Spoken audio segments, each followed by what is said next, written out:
You have definitely seen hybrid cars on the road, and you probably know exactly how they work to save gas. But I bet you have never stopped to consider what a hybrid cement plant or a hybrid glass factory would look like. It sounds like science fiction, but heavy industry is one of the hardest things to clean up, simply because they rely entirely on fossil fuels to reach extreme temperatures. Well, one startup is changing that narrative completely, and it is something you need to know about. NOC Energy has figured out a way to bolt electric heating systems directly onto existing fossil fuel facilities. Just like your hybrid car, this lets massive industrial companies save a ton of money while drastically cutting down their reliance on fossil fuels. The chief executive officer of NOC Energy, Carlos Ceballos, explained that most of these huge companies actually want to electrify their processes. The problem is they do not want to completely abandon fossil fuels just yet because they need to keep their costs as low as possible during this energy transition. So NOC Energy built a system that pipes heat directly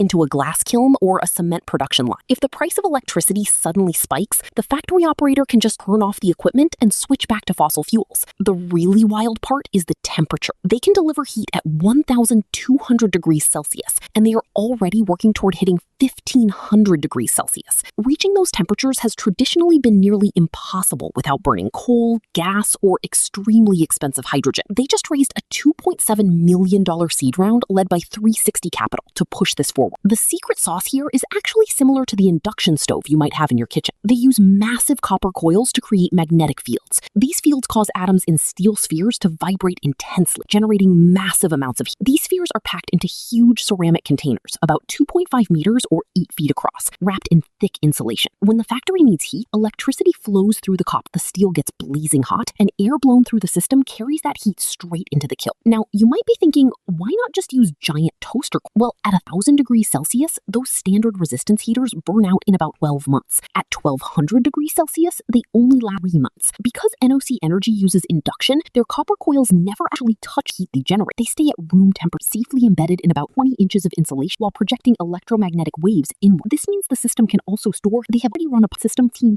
and massive demonstration units launching this vertical industry, letting them asking their